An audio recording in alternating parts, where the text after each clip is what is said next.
And you found us. Hi, everyone. It's Emil. It's Emil Guillermo. Emil, Amok, to you. Yeah, you found us. Our secret podcast, our secret thing that we do here on the internet, on YouTube, at Emil Amok1, FB, Facebook, FB.com, at Emil Guillermo, or EmilGuillermo.media, or on X, maybe on X, formerly known as Twitter. I guess I'm enriching Elon Musk, but yeah, I mean, it's there. You can watch us on Twitter. You can watch us everywhere, but maybe YouTube is the best place because we don't get censored necessarily. I mean, you may not find us on Facebook because the algorithm or whatnot. But here it is, Emil Amok's Takeout, my takes on all things considerable. We're here Monday through Friday, 2 p.m. Pacific, just to talk about the news. I'm a news guy. Got to talk about the news. It is news. I give my news and my analysis, my opinion. And what a day. I mean, if you are a Democrat, I'm not saying I am, I'm kind of a DTS, a decline to state. That's what they let us do in California. But if you're a Democrat, you remember what it was like 4 weeks ago, 5 weeks ago, 6 weeks ago, and you are just pinching yourself saying, am I in a fantasy world? Because it looks like I've been given a new lease on life. If you're a Democrat, you're dancing in the streets as if Megan Thee Stallion was at your rally for your newly minted Democratic candidate. It is Kamala Harris, but it's not only Kamala Harris. It's now been supercharged because Kamala Harris got a white man upgrade. I mean, that's what you call it. Kamala Harris has a white man upgrade. She got 8. I'm sticking with Joe, but you know, when Joe says the word, when he realizes that he can't do it, got to get a white man upgrade. And she has Tim Walz. And if you heard yesterday's show, I wrote it first just based on the announcement that Tim Walz is the guy. And you can catch my column on the ALDEF blog, aaldef.org/blog. And basically, look, what can you say about Tim Walz? Kamala made the right pick. I think if you saw the rally, I wrote my piece before the rally. And one thing I had to cut out because of space, time, whatever, I just mentioned that he was a high school teacher. I left out the part that he was a coach. But clearly, the coach part was a big factor. The coach part. That he was Coach Walz in this high school in suburban Minneapolis or southern Minnesota, right? He coached football, not just a social studies teacher, but I remember as I was watching him at the rally yesterday, thinking, I crossed that off, or I edited that out of my piece because I thought, oh, yeah, he was a coach. Okay, well, all these other things are important. But no, the most important thing about Tim Walz is he was a coach. I mean, talk about the important influences in your life. If you are a male, maybe if you're a white male, but in my case, Filipino, and all the other kids that I grew up with, who grew up around Dolores Park in San Francisco. They're at 18th and Dolores, 20th and Dolores, big park. But we hung out there 8-10 hours a day because we were playing ball out in the field or on the basketball courts, and they had a lousy basketball court. They had it was just asphalt, outdoor hoops. But it's where we played, and we played baseball, In the summertime, we played soccer in the spring and summer, pretty much year round. I was part of a football team there, Pop Warner football team. Dolores Park was my life. And you think back and think, coaches, how important were the coaches? Were everything.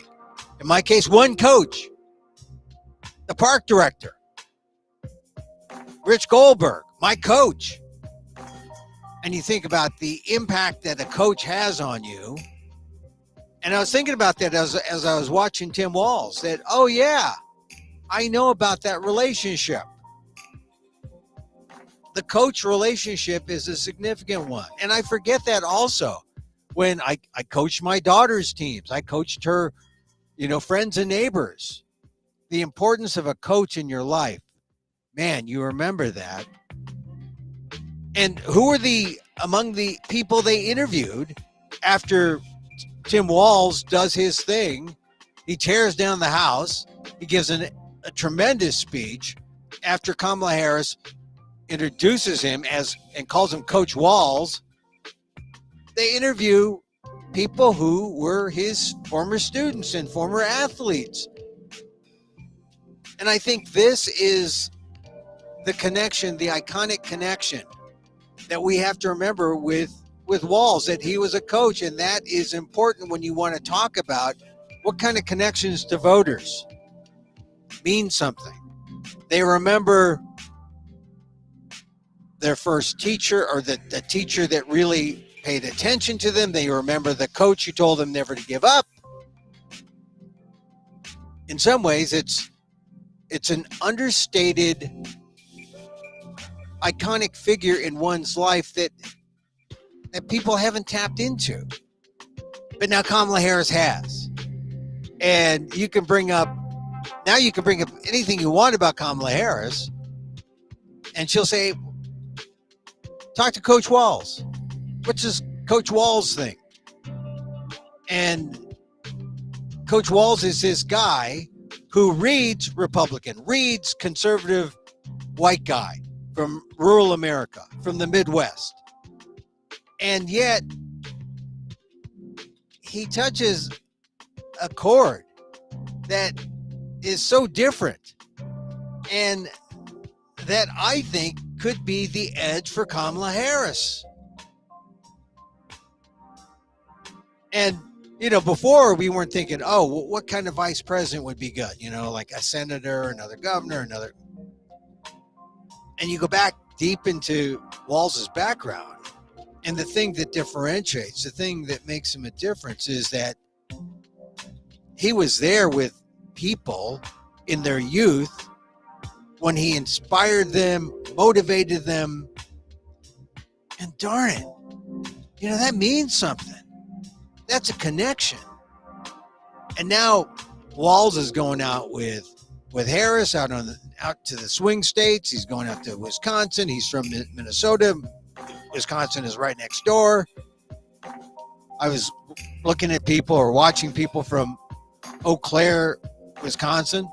I have a baseball cap that says Eau Claire Bears, because it's one of the few hats in baseball that has an E on it, E for Emil, and Eau Claire Bears. It was the team that Hank Aaron was on. But they were talking about Wisconsin, about, it's just right next door to Wisconsin. They're excited. I saw things on the internet about people lining up for a rally with Tim Walz.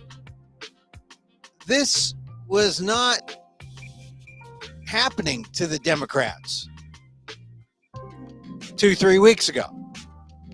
I mean, we got the Kamala bump, and now we got the Walz bump, and now you look at things like, 538. You look at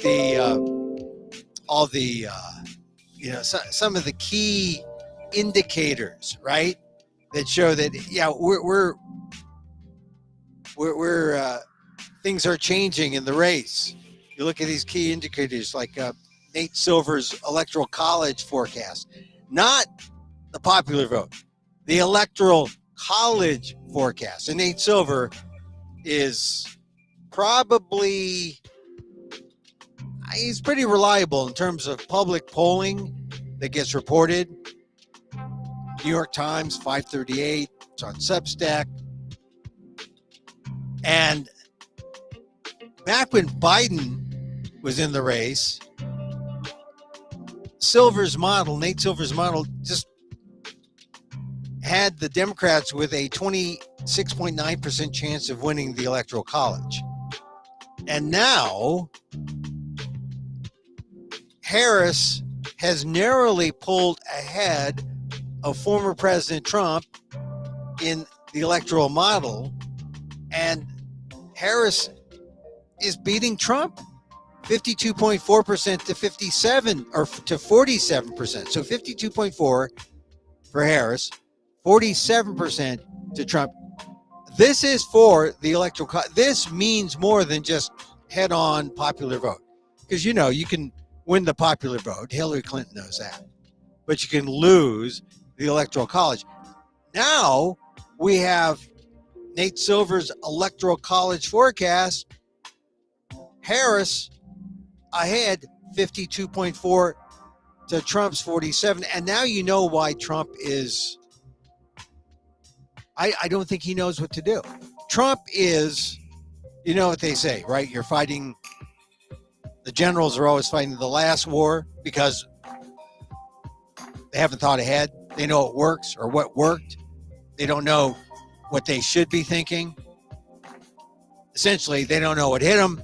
They're trying to figure out, okay, what did we do? Communists, they're communists. That's what Trump said about Harris and Walz this morning on Fox. He called them communists. What else? He said, he suggested he was willing to debate Ms. Harris anywhere despite having pulled off of a scheduled debate. He said, I'm going to debate on Fox. And the original was ABC. Now, Donald Trump may need to debate to reset. I mean, there are all these resets in the race, right? Biden leaving, Harris getting the nod, and now that made it even. Harris getting the nod made it even. Now with Walz going, being announced on Tuesday, now the campaign isn't just even, it's like a slight edge. The momentum's going toward Harris. Harris likes to say, we're the underdogs. That's what she said at the rally yesterday, but the bump up, clear. Kamala Harris has that momentum. I like to look at other indicators like, what's trending on, not just on Twitter. I get trending on Twitter, not the same, but trending in terms of the search. Tim Walz is number 2. The number 1 was Jim Harbaugh, and whether or not, what people were thinking about Harbaugh's, I guess he's suspended from the NCAA for a year. He's not going back. I mean, that's like, hey, I'm going to hit you, but I'm not going to hit you. I mean, he doesn't care. Maybe there's some infractions or some penalty involved, but that was the number 1 trend when I last checked about 30 minutes ago. Tim Walz was number 2. What I noticed all throughout the last few months, Trump was in there somehow. He was trending. Biden, nowhere. But since Biden stepped aside, Harris was trending. Now Walz is trending. Now Trump is nowhere. And this is important because this, when you see what's trending on the searches, on Yahoo, it just tells you where the buzz is. It tells you, you could be in your closet, you can be in your office, but you want to see what's happening nationally, on the web, through searches, what people are talking about, what the people are inquiring about. I mean, you see what's on the minds of voters, on the minds of Americans. And Tim Walz is right up there. Donald Trump, nowhere. And I think it shows, like I was saying, I wrote my piece. It's on the Inquirer. Well, it's on the Inquirer.net, but it's on ALDEF, the Asian American Legal Defense and Education Fund, aldef.org/blog. I wrote that, and I posted it yesterday in advance of the rally. I only saw the rally. I saw part of the rally as it ended. I saw a couple of Walz's jokes. He's comfortable. Walz is comfortable. He's a comfortable number two. He'll deliver a punchline. He's out there for Kamala. And like I said, Kamala got a white man upgrade. She got a white man upgrade that could push her over the top. In the Nate Silver Electoral College indicators show could be happening for the Democrats. We didn't think it was possible. It could be happening now. And now Donald Trump doesn't know what to do. He's now calling them communists. Oh, they're communists. They're far right. They're not far right. They're not radical. Tim Walz had the best answer. He said, "Hey, I'm getting, free. I'm getting lunches for people, so they're if they're hungry, they get food.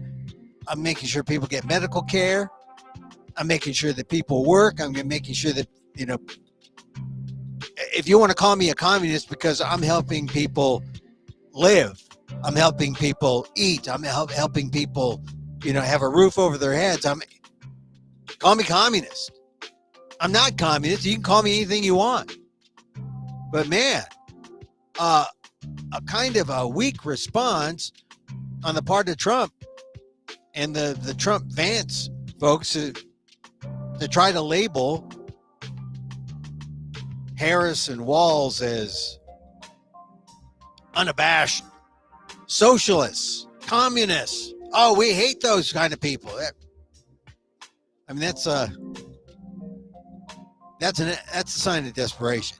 Well, number one, it also means that Trump, I don't know if he's laid off saying, I don't know if Kamala Harris is Indian or black. When she'd go black, she's going black.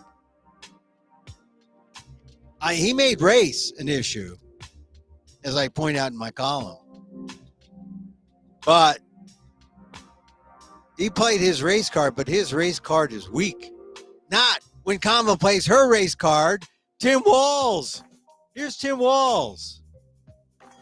Look, it's like they were playing cards, and she's telling to Trump, I see your racist, fascist, authoritarian populism, and I'll raise you, my white guy, anti-authoritarian, totally working man's populist, Tim Walz. And, well, Trump's not going to fold.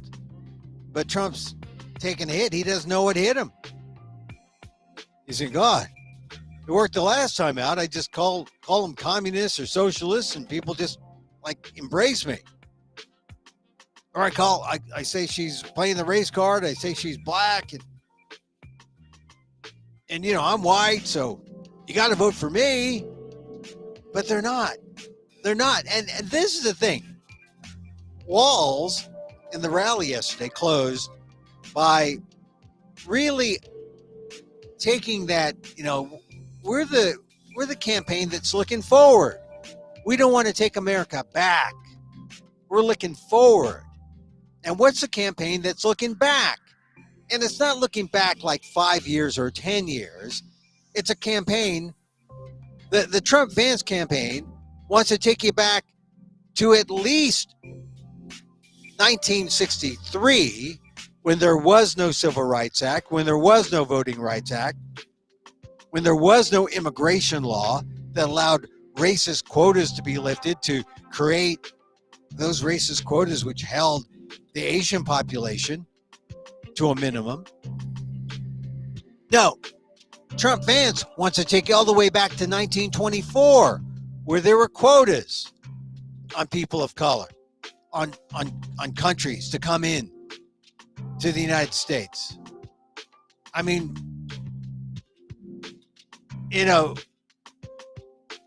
I think Trump is in so much trouble that I think we're going to see him go more viciously after the border, go more viciously against immigrants, migrants, legal immigrants and migrants.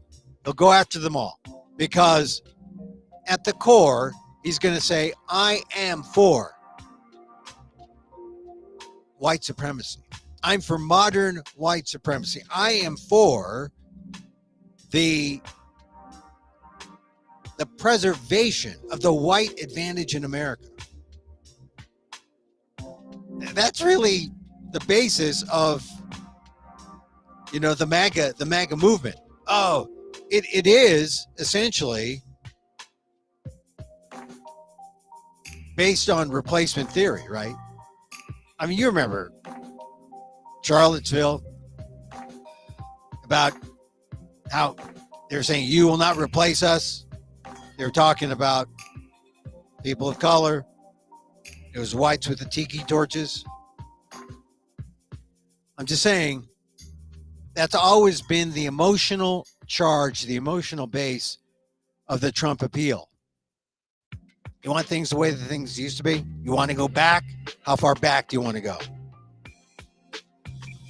If you want to go back, not like 5 years, go back to 1963, go back to 1924, go back to the 1850s, 1840s, go back to 1614. That's Trump wants to go way back. Meanwhile, who's going forward? Trump doesn't want to go forward. He wants to go backwards. Going forward, Walz. Harris.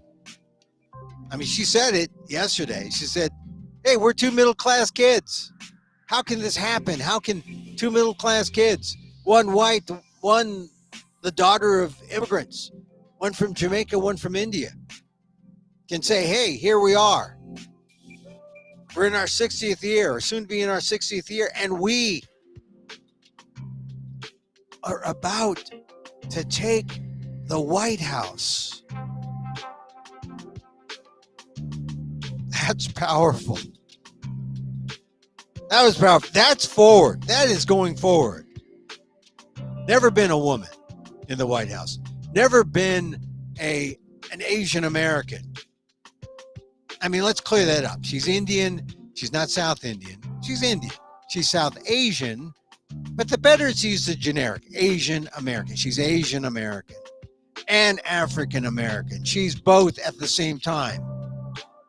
Because that's America. That's America now. When we all have a love interest in each other. I've been talking about that for the last 25 years, 30 years. When I first heard that, hey, the minorities are becoming the majority, well, we're going to see demographic mixing, and it's not going to be black and white and Latino. Well, the world was just black and white with the Civil Rights Act. But people realize, hey, we're not just talking about black and white. We're talking black, white, brown, Asian. Now we're seeing the mix, and we have to deal with generations of mixed race people when the fastest growing,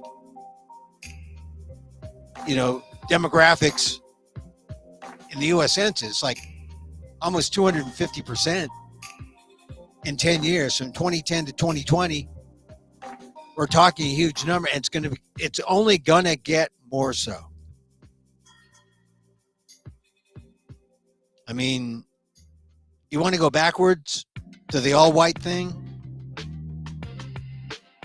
You want racial purity? You got to go back beyond 60, 65 to 63, 53, 43, 1923. That's the kind of politics that gave us the 1924 Immigration Act, which excluded Asians, one of the most exclusionary, discriminatory immigration acts ever passed in America, 1924. The spirit of that is in the Trump Vance campaign. And then you see Vance talking about families. Who could be family? Now, he's got a mixed race family, but he doesn't talk about mixed race like, oh, like that's a thing. He talks about mixed race like he doesn't talk about it. He's basically talking to his white followers, and they've been getting on him because they're saying, hey, wait a minute. Why aren't you telling us? So they see that there's a little crease in JD Vance's playbook. It's not good. Meantime, Kamala Harris, as I called it yesterday, stroke of genius. She got herself a white man upgrade.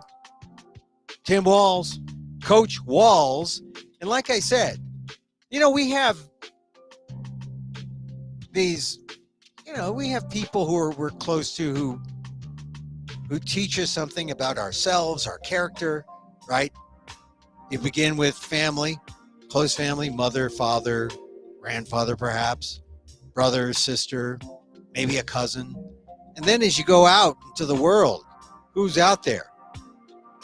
Teacher, coach,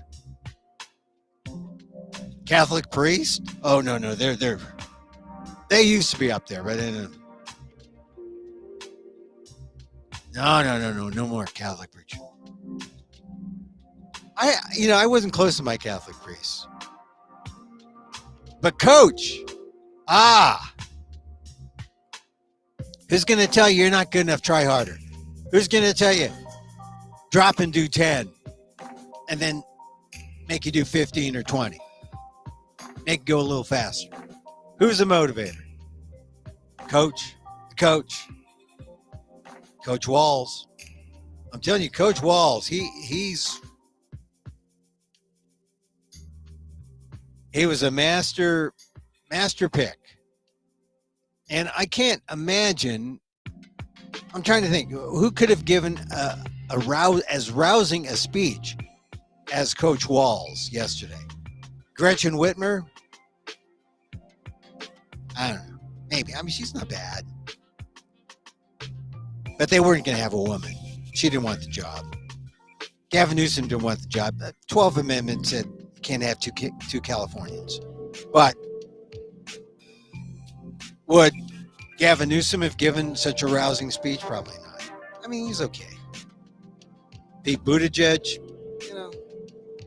I mean, you go up and down the list. I mean, who? Could Josh Shapiro, sounding like Obama? See, now that people have made the connection, Obama has been hanging out with Josh Shapiro or vice versa, they've been talking like each other. That happens. It happens. I had a roommate from Westchester County, New York. I hung out with him for like part of freshman year. I ended up talking like a kid who was from Westchester County, New York. It happens. But I don't think Josh Shapiro would have blown the house down. Who else was in there? It was Shapiro, Kelly, maybe Kelly. I've seen Kelly speak. But no, Walz. Walz is it. And to show you how excited people are about Walz, like I said, the Nate Silver's Electoral College forecast actually shows for the Electoral College now, Kamala Harris slightly ahead of Donald Trump, 52.4 to 47. That's like almost like a 5% lead. That's almost right up there with, beyond the margin of error. That's real momentum. Now, they're going to all the swing states. They're in Eau Claire, Wisconsin, Harris and Walz. They're going to be in. They're in Philadelphia. They're going to be in Detroit also later today or sometime today, Wednesday. And then they swing to Vegas. Nevada's important. Phoenix, important. They're not going to North Carolina or Georgia immediately. But you can see they're going to those swing states. If they get the blue wall and they get Nevada and they get Arizona, that may do it. And we're 90 days away from a from the election, and I just think they got all the momentum. They're saying the right things, and they're looking forward. They're looking forward, like Harris said, the promise of America, right?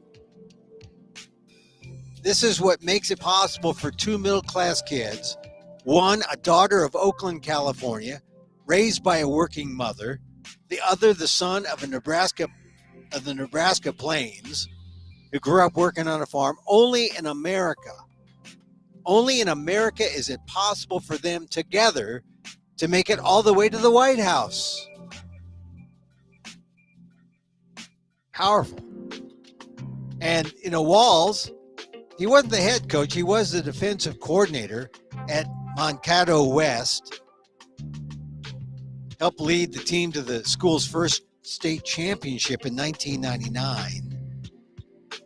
And it was Harris who said, Coach Walz and I may hail from different corners of our great country, but our values are the same. I think the basic value, though, is just win, baby, right? And that came out of Oakland. And then Walz, of course, says, don't underestimate teachers. Got to tell you, teachers, coaches, to see someone like Walz up there, it reminds you who are the important people in your life. Who were the important people in your life? And now they are so excited, the Democrats are, they're already talking about a Harris cabinet. A Harris cabinet. They're already talking about living room furniture. They haven't even won yet. But you got to anticipate these things, Now, I served as press secretary to a cabinet member, Norman Y. Mineta. I served as his press secretary and speechwriter when he was in Congress. And the cabinet folks, here's the thing about Norm and why I mentioned in my column yesterday. First of all, like Tim Walz. Walz was in Congress. He flipped a red seat blue in Congress, the House of Representatives. He worked across the aisle, and it just reminded me of Norman Y. Mineta. Norm Mineta. He reached across the aisle, worked with Alan Simpson of Wyoming, worked with Henry Hyde of Illinois on really, hot button issues, immigration, abortion. Never let it get in the way of their friendship. I think of Norm when I think of Walz. Walz had a little more excitement. People who knew Norm would say, yeah, Norm was good. Not the most inspiring speaker like Walz, but still, the bipartisanship. And look what the bipartisanship meant for Norm. He worked as a cabinet official for Clinton and Bush, Democrat and Republican. That's bipartisanship. So in Washington, they're already talking about a Harris world. And what are they going to do? The headline, as reported by Axios, Harris wants a cabinet and West Wing that are younger than President Biden's, with more people of color. This is like Obama too. I went to the Obama inaugural, and the thing about the Obama inaugural and his administration, it was a gateway to let in people of color. And now, look at how long. You had two semesters of Obama. They had 8 years of Obama, so 2016. We've had 8 years. It wasn't so bad under Biden. He had Asians and people of color. But I think you've got a different mindset with Harris. younger people of color. They need even Biden's team. And it's only been 18 days that we could talk about a Harris world. But based on what Axios is reporting, they say, they're quoting sources who say you won't see a bunch of new people you've never heard of, but you'll hear about younger people, and you'll hear about people like Attorney General Eric Holder, former Attorney General, as maybe the first chief of staff who was black. Certainly, you'll hear about other people like Jake Sullivan, National Security Advisor, Secretary of State, maybe Chris Coons,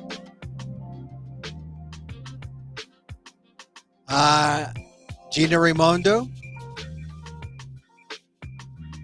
maybe considered for a seat. So a lot of names being bandied about. They want to be prepared, but it shows a high level of confidence on the part of the Harris team. And they paint themselves as underdogs. That's what they're saying to the public. But you know, they are excited. That was a rally yesterday. Man, you know, you thought the rally with Megan Thee Stallion was exciting. But I just caught the tail end of it, and it was something. I will say this, though. I had to write my piece early before the rally, and then I had to go to the Apple store because something went wrong with a device. At the Apple store, no one was paying attention to what was happening. I mean, I had one phone open where I was watching on mobile to the rally, and I was locked in remotely. I was the only one. I mean, no one cared. No one was buzzing about Tim Walz. No one was buzzing about Harris. No one was even thinking about Trump. They weren't thinking. This is August. No one is thinking about the campaign yet. They think about the campaign in October when who knows what will happen.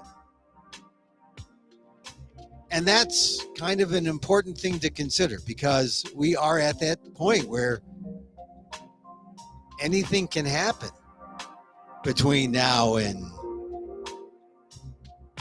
you know, whenever. November. So where we are now, this is where we are now. And it's kind of exciting if you're a Democrat. However, don't get too excited. Lots of things can happen. Although I have to admit, I was excited when I saw how I saw that in the Electoral College forecaster, Nate Silver had the the Harris team up. That's a positive. That's a positive. That is a positive. Here's something else that I want to mention because it was the big news story on Monday. Oh, the forecast, the Dow's going down, the S&P's going down. Of course, yesterday, Tuesday, it recovered. Everything's back. Maybe we'll have the Fed act next time it meets in September. But here's the thing about when you look at these indicators, when you look at the Dow and the S&P, it affects you if you have stock. But who has stock? You say everybody? Maybe if you have a 401k. Do you have individual stocks? Do you have an advisor? Do you have an account, a brokerage account? Frankly, a lot of people don't. Maybe they have something in a 401k. But I mention this because there was some reporting done on Tim Walz. He owns zero stock. He has no house. Since he moved into the governor's mansion, he has no house. I imagine he must have some money in the bank or something. Or maybe he keeps it under a pillow. But Tim Walz is, I think, more everyman than anyone suspects, because you ask people, well, who owns stock? Many people don't. The Dow, I mean, if you got in the habit of investing early and you had a brokerage account, maybe you bought Apple early, like I did, and then sold it very early as well, so I have nothing. Can you imagine if I had my shares of Apple that I bought in 1983? I mean, now I'm a buy high, sell low kind of guy. I'm supposed to be the opposite, Emil. I know. That's why it's a joke. But Tim Walz has nothing. That's what endears him to me. He has no stock, no investments. I don't own any outside of what might be in an errant 401k, and I think that 401k has mostly in like bondish kind of things. But I'll tell you, that struck me. It's odd, and even the people were reporting it. I saw it on Axios. They said, "Wow, Tim Walz reports no stocks, no pensions, nothing. Might have a teacher's pension, but aside from that, nothing." But that's a pure guy. I mean, remember, these guys who are in Congress overseeing, different moves by companies. They know ahead of time that, this stock's going to go down. They've gotten in trouble, some of them. And in fact, I think what it calls for people in public office divesting. I mean, remember, Trump was supposed to divest, but he didn't. He was supposed to put his money in some kind of escrow account, not be in charge of any of this. Because look what happened. Trump absolutely enriched himself while he was in the White House because of White House activity, because he'd have countries come in to talk to the president. Where would they stay? At the Trump Hotel? Where would they play Trump golf courses? He benefited. But this is when you're in a ethically challenged environment, and everything is ethically challenged if Trump is involved.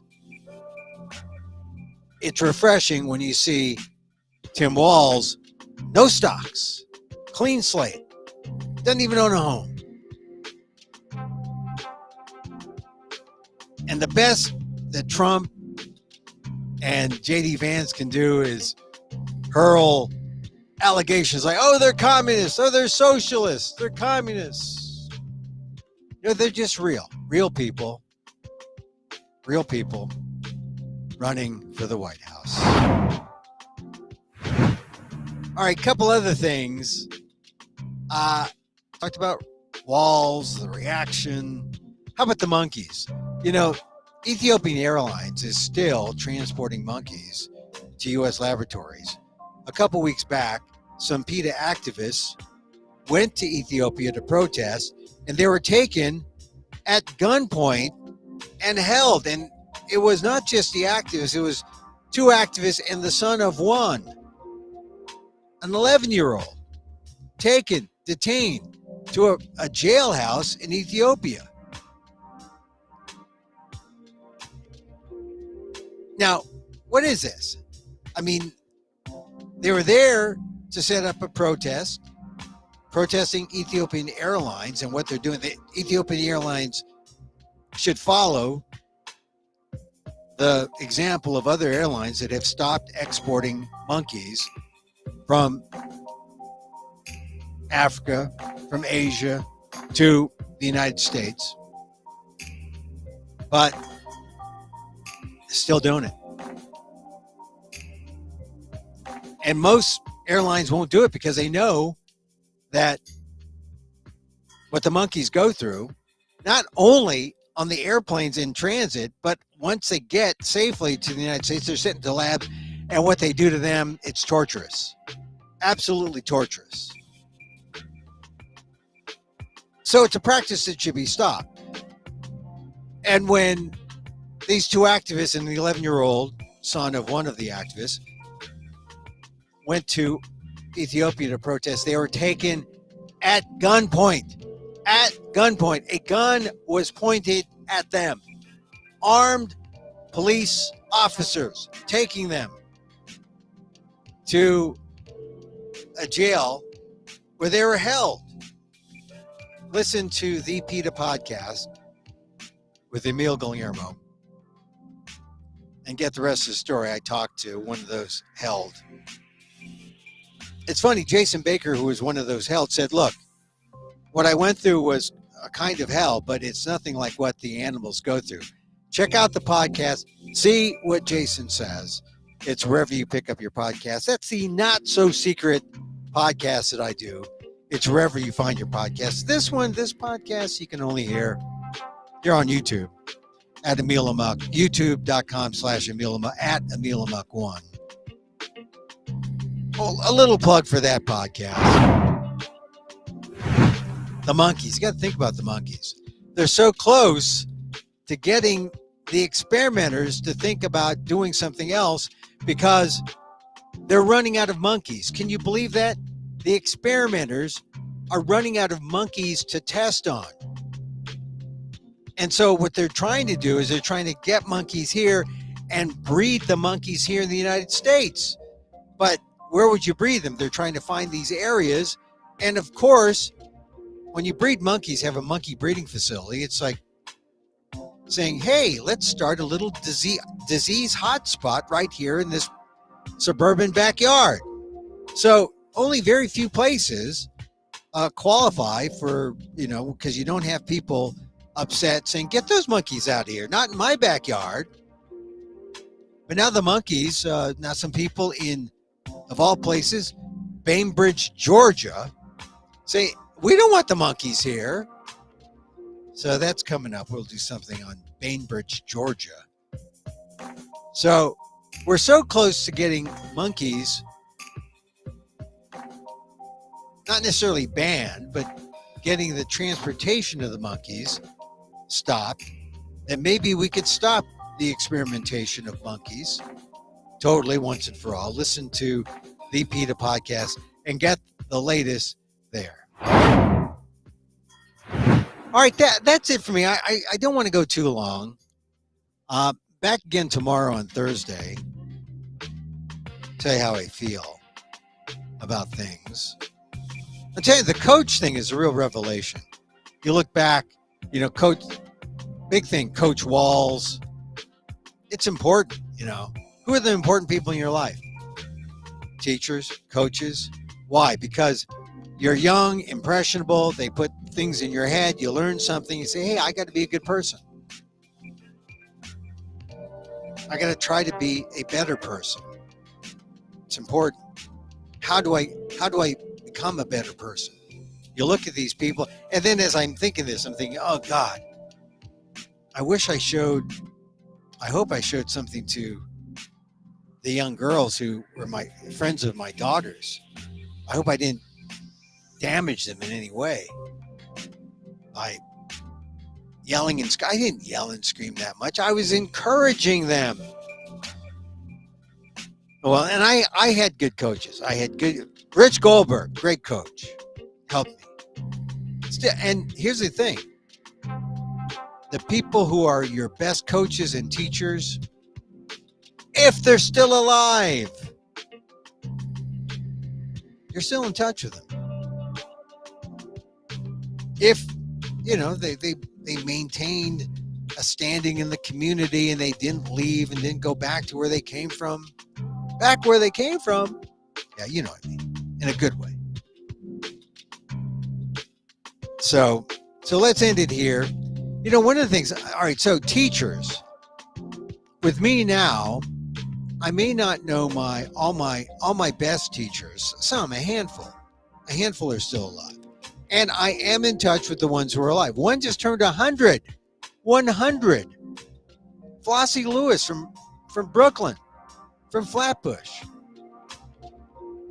Rich Goldberg from Flatbush. He's not 100 yet. But now I have other teachers. As I've gotten older, the teachers now are generally meditation teachers. Yeah, my meditation teachers are still alive. Shinzen, still alive. Who else? Michael Singer's still alive. Sharon Salzberg, still alive. Marianne Williams. These are all, there's some big names. But, I've taken classes from them. They've helped me understand. And I always like to close with a little loving kindness, because that's what makes the world go round. You can stop yourself when you get too hung up about stuff that's not important. And then you remember it's all about love, and you send out the love comes back. And so I like to close every show. Oh, by the way, Asians for Kamala Harris. I got a note from my buddy David Chu, San Francisco city attorney. They're having an Asian Men for Harris rally tonight. Now, the Filipinos for Harris it was like 400 plus. That's good. They raised a couple $1,000s. But maybe they'll get some big money from Asian Men for Harris tonight on Zoom. And this being WDAAT, what's his Asian American thing? I want to make sure that you Asian men know. Contact David. David Chu at the San Francisco Attorney's Office. He'll give you the link. I guess it's a Zoom link. As a journalist, I'm like, I don't think I'm going to go. But if it's like all the others, the Divine Nine, Black Men for Harris, maybe they'll draw a crowd. Anyway, so sending out the love now. And so as I wish for me, I wish for you. May you be safe. May you be happy. May you be healthy. And may you live with ease. Ease. Ease is good. Ease is good. Get that lube out. Ease is good. Emil Guillermo here. Emil, Amok to you. Till next time. Mahal